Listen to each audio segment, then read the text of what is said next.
When Richard approached me after viewing some of my photos in the gallery, I was flattered but pretty reluctant to accept his invitation. Why?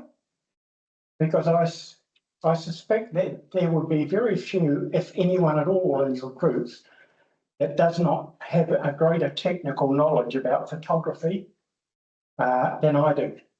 I'm somewhat IT phobic. You might see this as I go through. However, Richard was both encouraging and persistent, and I said I would think about it and get back to him. Why then did I end up accepting his invitation? I could do with a bit more light if that's all right. Or is that going to spoil? You're right, I'll just hold my notes closer. That's the problem with old age, isn't it? Well, what did I think could be of interest to you? Well, firstly, sharing a bit about myself and my photography journey, a journey that's led from an interest to a hobby and then to a passion, with a subplot of moving from being solely income draining to producing a bit of profit.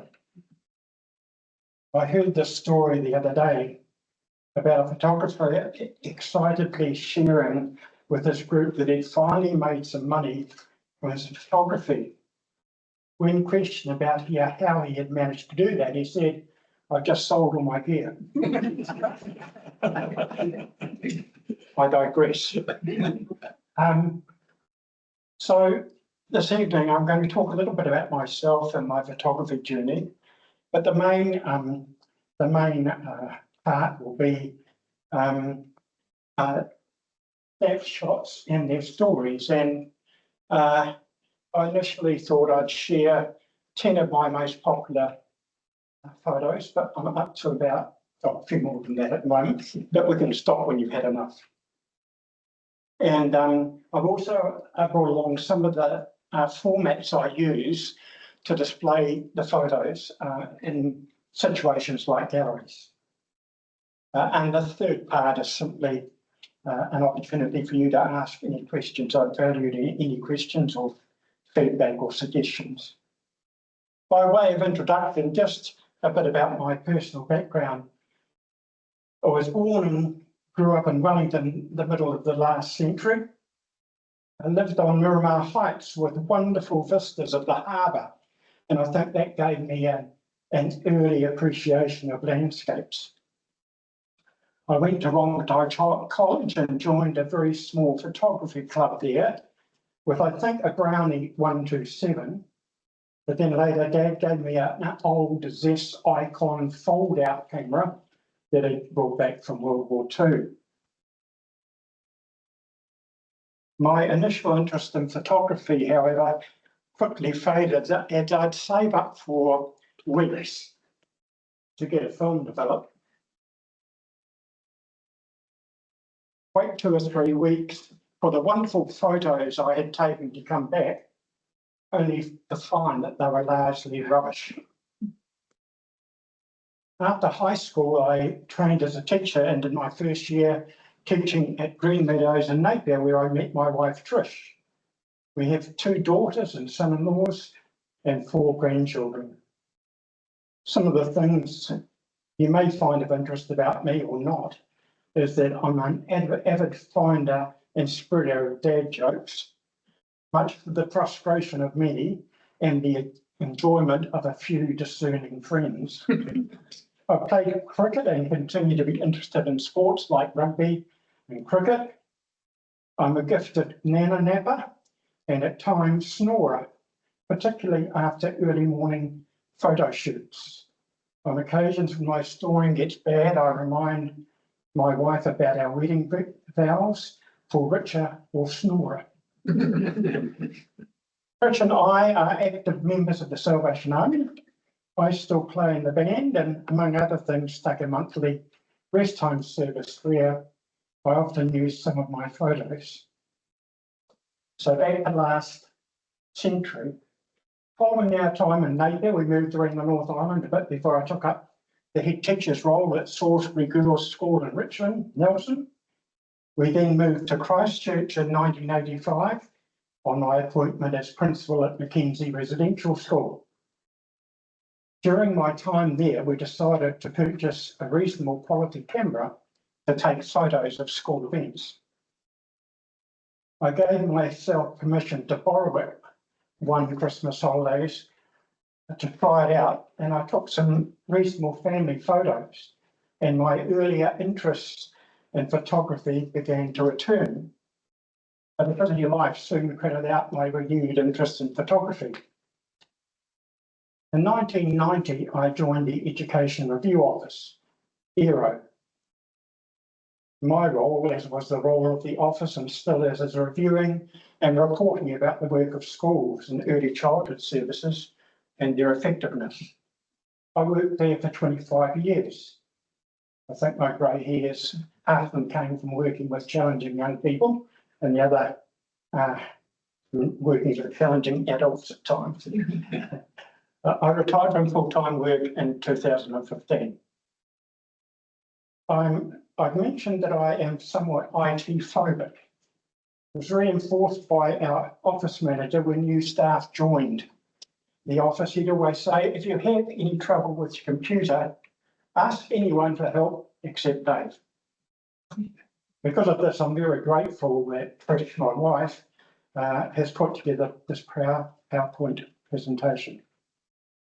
I decided to include the information I've shared today because looking back, most of the things I have mentioned have in some way rekindled my interest in photography and it becoming a passion. There are most probably 5 things that have specifically contributed to my journey as a photographer over the last 25 years. Firstly, family. As your kids grow up, get married, have children, you want to capture special occasions, don't you? The second thing would be travel. While I work primarily in the South Island, sometimes I travelled further afield, and I'm thinking myself now that in the mid-90s, I had 2 visits to review the schools on the Chatham Islands. What a glorious opportunity was missed. I hadn't reactivated my interest in photography at that time. From 2010, at least for 1 term a year, I visited homeschoolers evaluating the programs being provided for young people. Many of those were throughout the South Island, but sometimes throughout New Zealand also. Often families lived in quite isolated locations. Beautiful scenery, and I was thinking, look, I'm unlikely to visit here again. I need to start capturing some of these. Holiday travel has also been a contributing factor. My wife's not a keen flyer, and about 10 years ago, we decided that we'd limit overseas travel to family, mainly in Australia, and each year for a couple of weeks explore a particular part of New Zealand. Trish often asks me when planning trips, is this a photography trip or a holiday? I say both.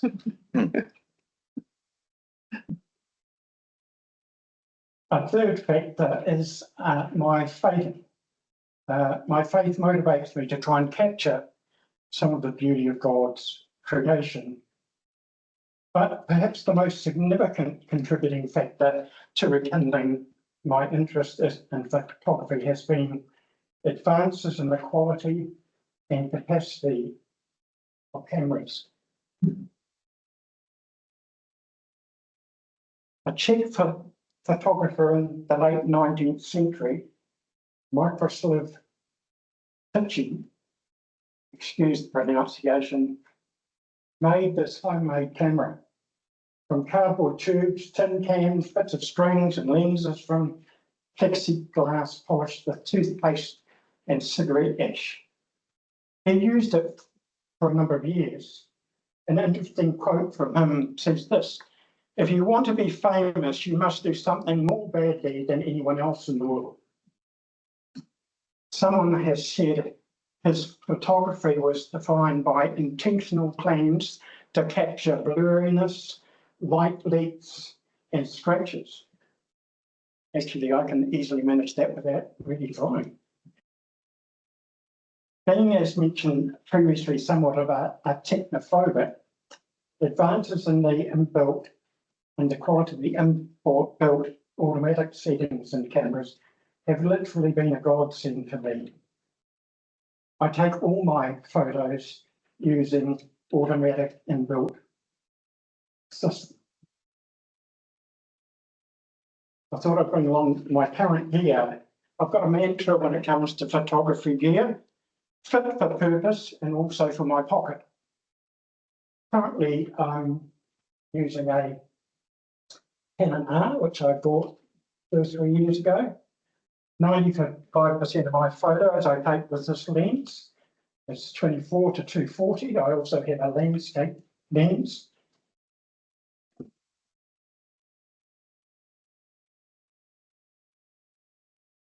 It's my faithful monopod. It's also very useful for waving around when you've got tourists pushing in on you.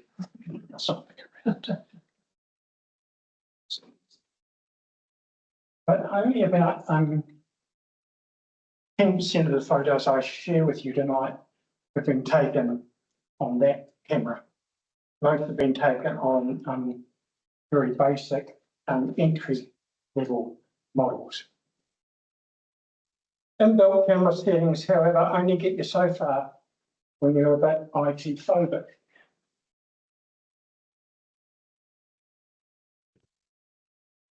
I still compare my photography to my golf. I'm a hitter and hoper. If I get one good shot in on a round or an outing, I'm pretty happy. The other factor that has played a key role in my journey is a factor I would describe as the encouragement of others and the opportunities to exhibit. I'm grateful for the encouragement of family, friends and work colleagues, those that have been gifted or brought my photos. The opportunities to display and sell my work started with Arts Canterbury Exhibitions.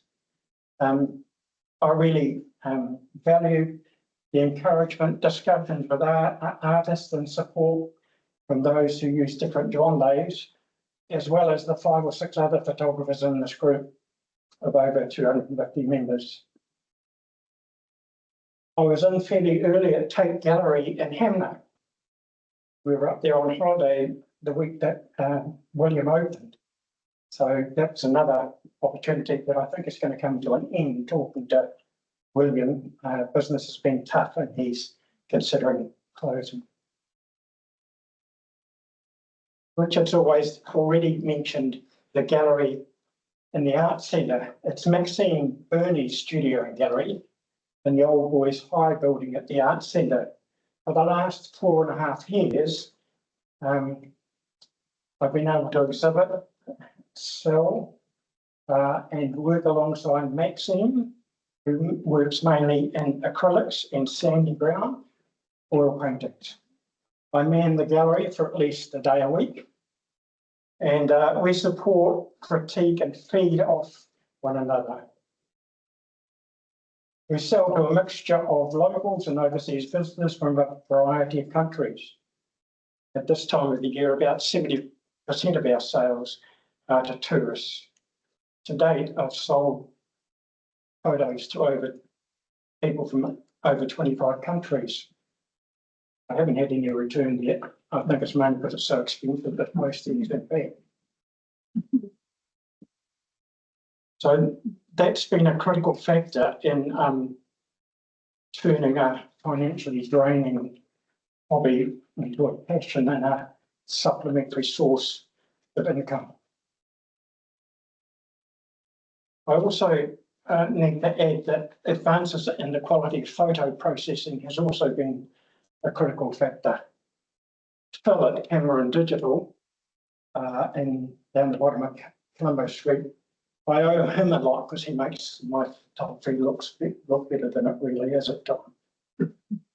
If you're interested in any further information in regard to my journey, please feel free to ask questions when the opportunities arise at the end of my show and tell. So on to the main part of my presentation.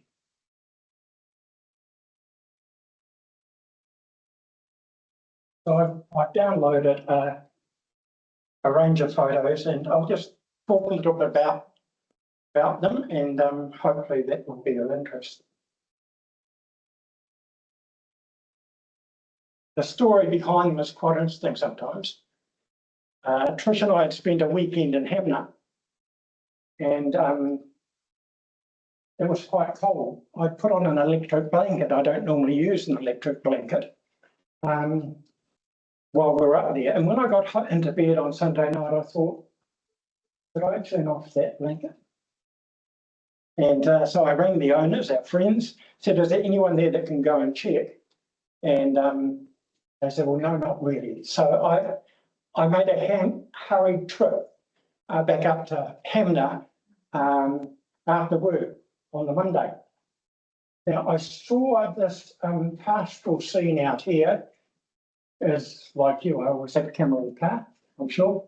And I was focusing on a scene out here, and I turned around to get back to the car, and here were these sheep all staring at me. Because I had the camera out already, I managed to click before they took off.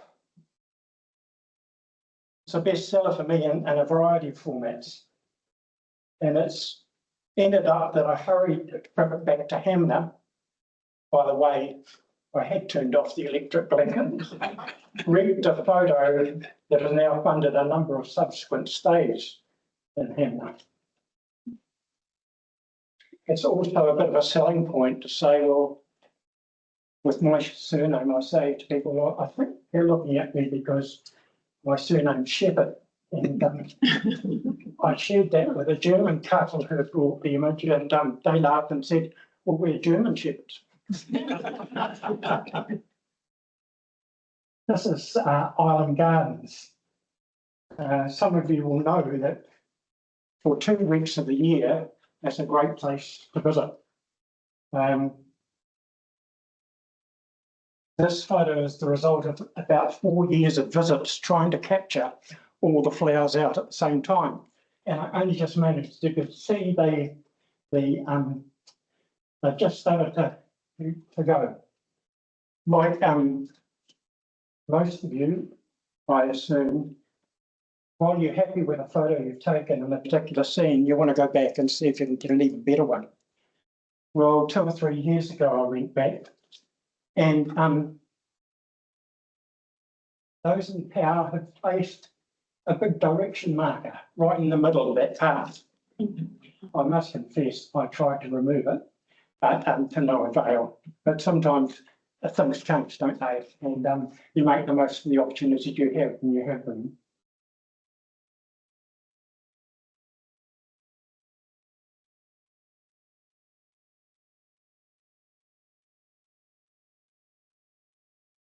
Hanmer was one of my favourite places to visit during autumn when it's not a rushed trip. This is a result of multiple visits over a number of years to the Hanmer forest. You come across an interesting variety of people when you're out early in the morning, and I've come across joggers, walkers, some returning from obviously celebrating something, dogs, bikers, and horse riders. I think Hanmer is underrated. Everyone talks about Arrowtown, but in fact Hanmer has some great colours also. The problem often is that there's too much light coming in down the back, and this was a misty morning. I present my photos in a variety of formats.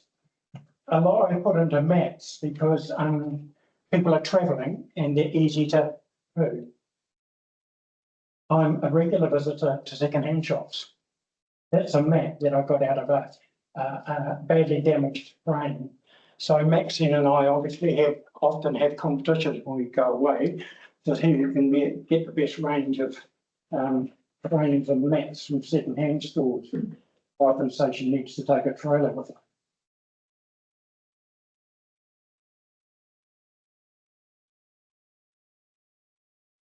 It was I took this photo in 2012 on a Canon G10.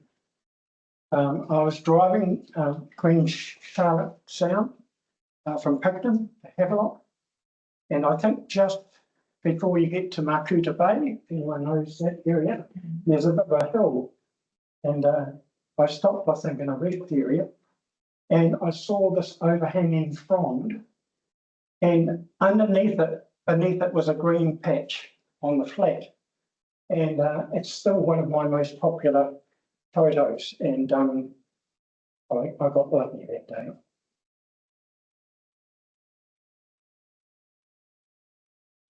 I'm a very regular early morning visitor to the gardens around Christchurch. And again, this one's, I've called it Autumn Avenue of Trees, but it's actually lime. I found out that they're lime trees, someone. And again, hard to get without tourists photobombing. Often too much light coming in down the back. Often the leaves are uneven, so you get an even bigger gap in the middle. But this morning it was misty and dewy, and the mist dampened the light. The dew accentuated the leaves, and I've been very happy with that. It's on my business card, and so that's. And in this instance, I find that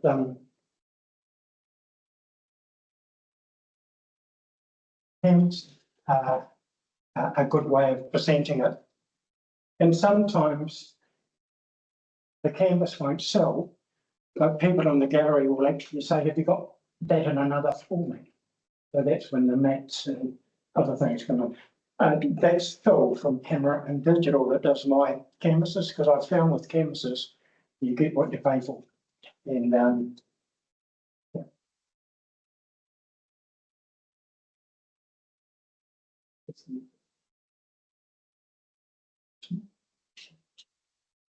I was first alerted to this scene by a friend who lives in Nelson. Those trucks were on a farm just out of Inangahua Junction. I'd been there 2 or 3 years previously, and just taken a photo of the trucks, which were quite popular. So 2 or 3 years later, we were going past there again and stopped. It'd been raining pretty heavily, which is most unusual for the coast. And so that accentuated the colours. Initially, I was waiting for the horse to get out of the way. I thought, actually, that'll make a good photo. And a title came to my head straight away, Limited Horsepower. And photos like that I find are most probably better on smaller canvases. But again, pretty popular.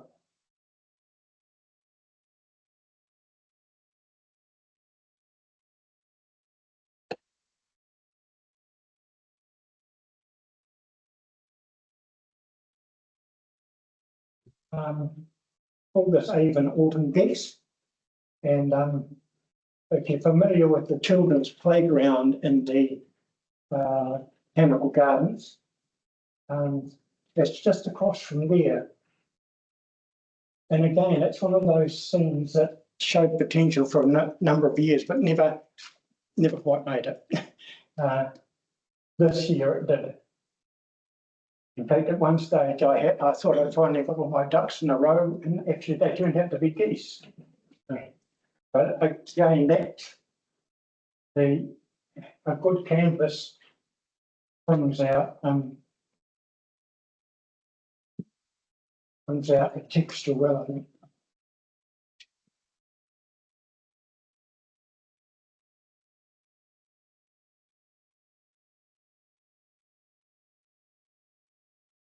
actually that particular viewpoint, I took it from over this side of the river. Again, I go back each year.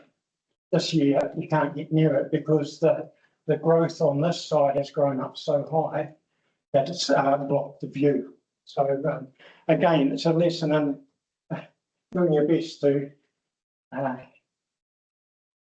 make the best of a scene while it exists. This one is Lake Wanaka Blues.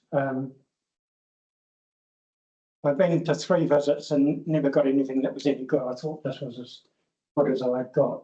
I got down about an hour before sunrise. There's one other photographer there. Within 10 minutes, there was about 30 or 40 behind us.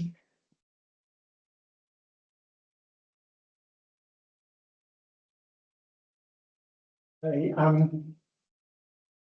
Education Review Offices used to be in the Pine Ball Guinness building that collapsed in the earthquake. I used to go for lunchtime walks around the Avon when we were in the office, and this day everything sort of came together. And again, always looking for different formats. That's a recycled frame, and you take your luck. Sometimes you think something suits, but it doesn't. But for $10 or $15, there's no great loss. That one was a good investment.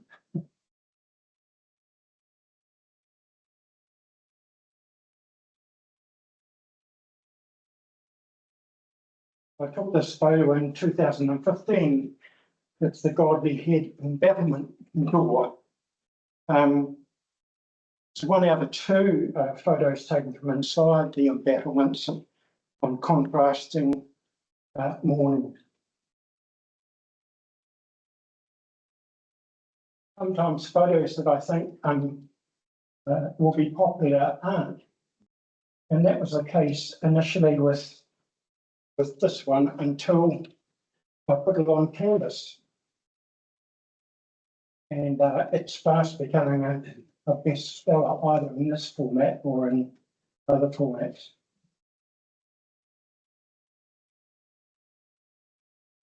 I was literally climbing up the back wall of the embattlements to try and get the angles right. I often look at photos and think, well, why couldn't they just move around that? There was mostly a river there or something, but you're always thinking about things.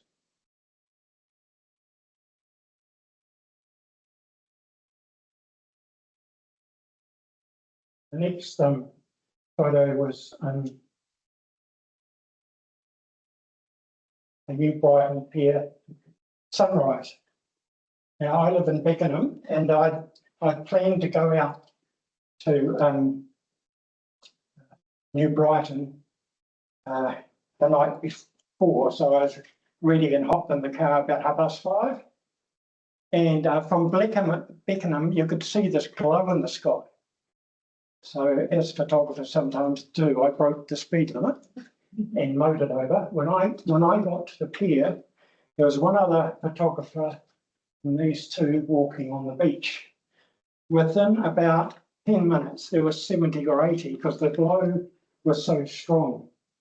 Why that glow? Well, the smoke from the Australian bushfires had come across and sort of polluted the sky in a photographer's dream, if you like.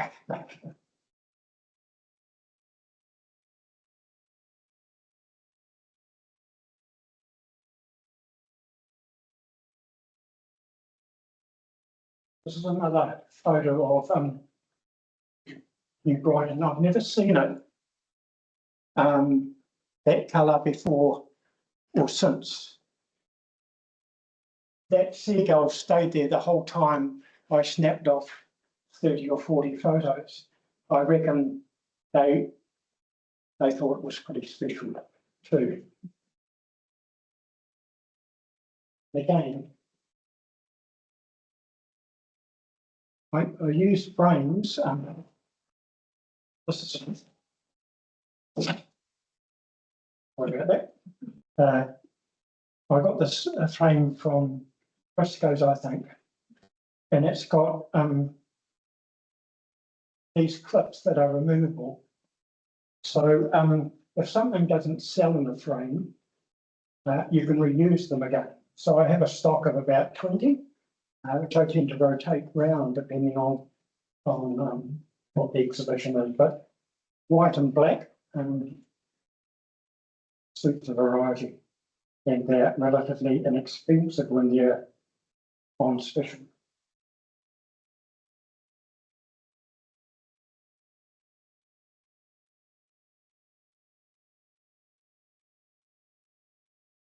One of the photos that Richard was keen on when he came to the gallery was this Tulesi sunrise.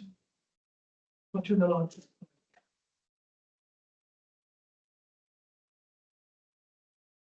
Again, I was on the way to the coast. Could see this sunrise coming round, so I stepped on the gas, pulled up a couple of kilometres ahead of it, hopped over a railway line and a fence, and was there ready for it to come round. And it's sort of the light lasted for about 30 seconds. I get a lot of pleasure out of people coming in and buying photos of their backyard, if you like, and a number of people from out that way have brought that photo saying, well, it depicts our area at its best, and that's always gives me plenty of pleasure. All right, I'll just try and find my notes again now. You're on the left. You're on the left.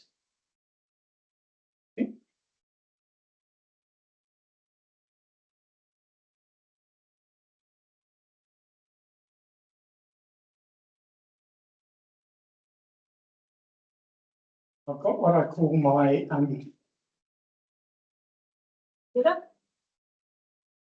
frozen assets. I've got about six photos of frosted roses taken over a 5-year period in either the Botanical Gardens or Mona Bay.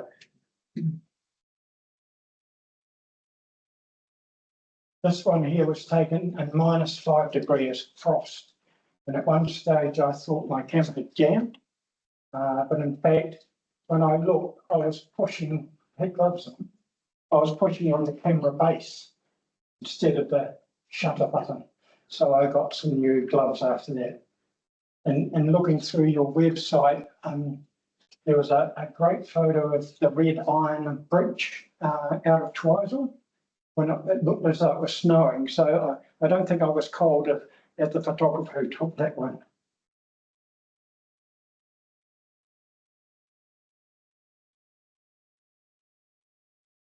So that's one of the.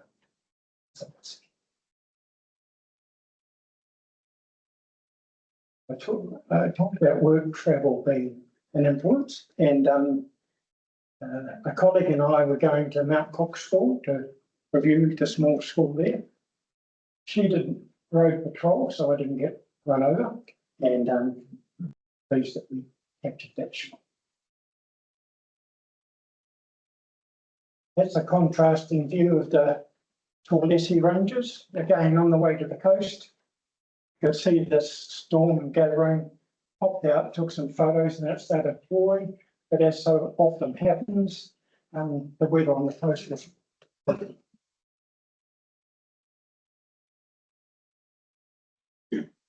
I've called this Murchison downsizer. It was, and it's not always a drive-by shooting, because I went out early on a Saturday morning in the car with an umbrella in it, it's drizzly. So I pulled out opposite house, unwound the window, got out of the car, put an umbrella under the over the passenger side window, and clicked with the other. Again, quite unusual to get that sort of colour in a rustic building.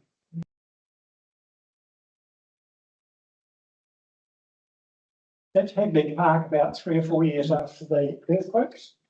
It's a misty morning. If you look closely, you can see some tyre tracks going through the middle there. Well, over the back, the mist camouflaged big drilling equipment. They were changing pipes and whatnot. So I think that makes quite an interesting photo. We'll move on quickly because I don't want to spoil opportunities for questions. That's the garden opposite the curator's house in the Botanical Gardens. Again, seldom do you get all the flowers out at the same time. I sold a large canvas of that to a nurse that worked at the hospital. There's a track that goes through the middle of that bush, and there's a little seat there. And she said, "Gotta have that photo." I go there 90% of my lunchtime, sit down and have my lunch. That's the contrasting godly head one. If you look closely, you can see the shards of glass that are still remaining. One of the most photographed old houses in the South Island, I think, just out of Wakefield, Nelson. Antigua boat shed. I took that on a G10, which had a sort of a filter, inbuilt filter on it. I think it slipped around by mistake, but it actually looked quite good. And I've been there for about 15 minutes and the guy came out.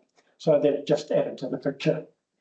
Had that up in the gallery and someone came in, looked at it and got all excited. You'd be 25, 30 or that.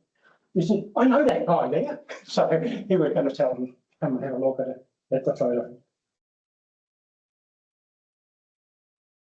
It always amazes me that after many years of visits to gardens around Christchurch, you still find scenes that you don't think you've seen before. And that's the case there. That's Victoria Lake.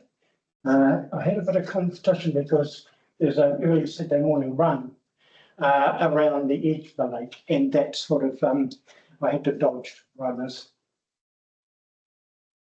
I was originally going to call these Google Maps, but I've got a series of them and I thought it might get into trouble, so I just called them Leaf Maps. And again, the format of those I vary a bit.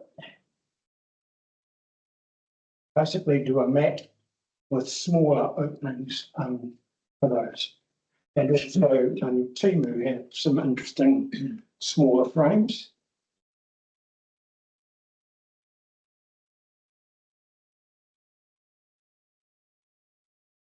By the way,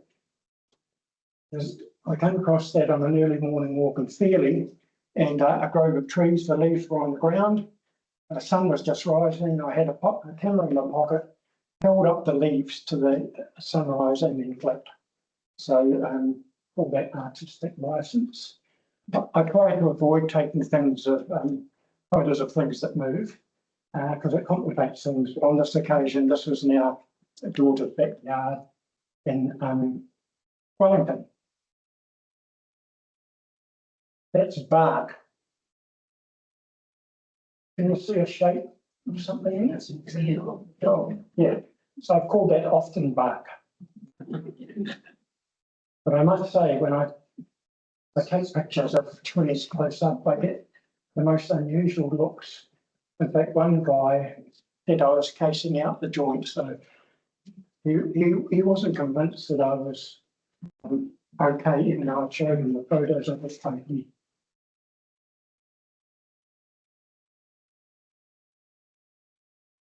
Just to conclude my presentation, our eldest daughter gave me that for Christmas one year. I think it's quite good. Life is like a camera, just focus on what's important, capture the good times, develop from the negatives. If things don't work out, just take another shot. So thank you for being so attentive. I hope you found that interesting, and I'm quite happy to answer any questions you might have.